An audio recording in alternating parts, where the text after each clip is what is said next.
Ladies and gentlemen, my next guest tonight plays Lucas on Sequest 2032, which can be seen Wednesdays at 8 right here on NBC. Please welcome to our program, Jonathan Brandis.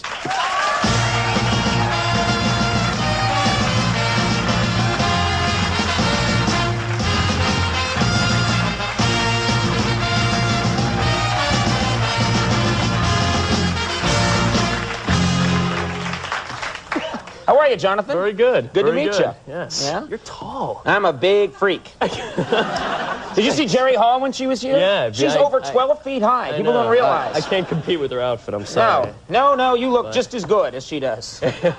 No, what is this thing? Is this made of mylar or something? You know what? Yeah, it's a big hip-hop coat, and you can use it as, for biking. Got reflectors on and everything. So. You kids and your rock and roll. I don't understand you. All right, well, I first of all, I want to say, I don't know if people, anyone who knows the show Sequest knows that you've become kind of a teen idol, right? You really have. You're getting a lot of attention from women across this great country of ours. They're not women. They're about 12 years old, but, yeah, really You didn't have to elaborate. No, I'm sorry. Just go, yeah, I know, what can I do? You don't have to say, well, actually, they're 12. Really, it was the first season that really took off for me. That, the teen magazines started coming to me and stuff. So really? It's kind of died down a little bit. Now they're hounding this kid from Home Improvement, Jonathan Taylor Thomas. Really? That's the new. Yeah. Oh, come on. I wore out my welcome as that. Really? So does that hurt your feelings when you go and you pick up the teen magazine? And I'm not on it anymore? Someone else is there? No. Sean Cassidy is back on it, and you're like, what? What's going on? This is all wrong, man. Yeah. Well, tell me what that's like. I mean, I don't know. I'm in my late 50s when I got this job, so I'll never know what that's like. When you're getting all this attention, I mean, what happens? You get letters? Do you read the letters? I read the letters, yeah. Sometimes when me and my buddies come home around 4 a.m. after partying our butts off, we go through the Again, you didn't have to elaborate. You could have just said, when I get home late after doing some stuff. But your problem is elaborating. That's your problem. We come home and we go through the piles of mail and stuff, and usually they leave phone numbers. So, my friends, being the wild ones they are, usually pick up a letter, and we usually call the girl. You call her? Sure. What time of night are you calling her? 3 a.m., 4 a.m. But we just... The girl's 12 years old. What are you doing? I know, but, who's up at 3 a.m.? But they leave numbers. They sometimes send videotapes, audio tapes, so it's you just feel obligated to return the favor. Yeah, but, in business hours, banking hours. But, they get really mad. The mothers get really angry at us. Gee, I wonder why. And they never think it's you. They think it's that guy Jimmy from school that's been harassing their daughter for 6 months, They get crazy. They don't know that it's someone else calling at 3 a.m. Exactly. So what happens? They get mad, but... They get mad. They star 69. My parents pick up half asleep. Oh, my God, star 69. They can call you back. Yeah, right. Exactly. You're screwed. I know. You're completely... So you can't win. You can't win. Damn the phone company for inventing that. So they call you back, and sometimes they yell at your parents? Yeah, they yell at my parents, and of course, this is in Illinois, and they think this is another set of parents from Illinois. They don't know that I'm actually calling them. So that's right. Well, good. As long as your anonymity, is preserved. That's the important thing. Now, let me ask you something. You shoot Sequest. Mm-hmm. You shoot Sequest in, because we had Roy Scheider on the show once, and you guys shoot it in Orlando, Florida. Is that right? Orlando, Florida. Now, how old are you? You're almost 20. 19. You're almost 20 years old. So you like to go out and have a good time. Yeah. What do you do? I mean, you're pretty much in Disney World, and the It's a Small World thing would get boring after a while. There's absolutely nothing to do. I think it's best described as a big mall in a swamp.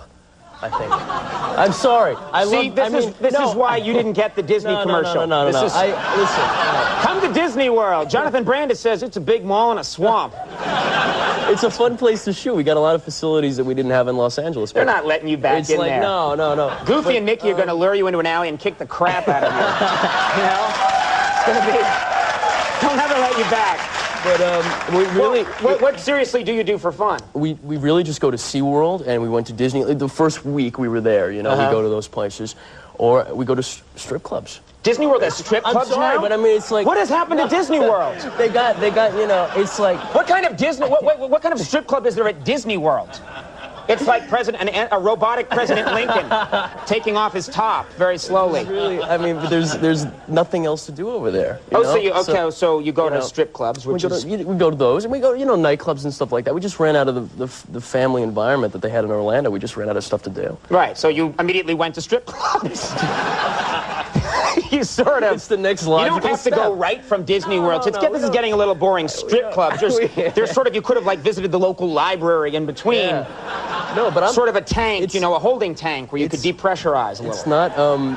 It's not just me, it's the whole cast. You know, we go as a group, and Is there an NBC representative with you? I'm sorry, is there someone from the network following with you right now who is at this moment having a heart attack backstage? Hey, it's not just me, it's the whole cast. And not just our show, we're talking Friends. We're talking all of them. It's covering my butt. We're talking Mad About You. And we just don't watch the stripping, sometimes we strip. Today, Jonathan Brandis destroyed NBC single-handedly. Well, you know, you work hard, you need to relax. Right. So, well, let me ask you something. You did a movie earlier in your career. This is a couple of years ago. You did this movie that I wanted to ask you about.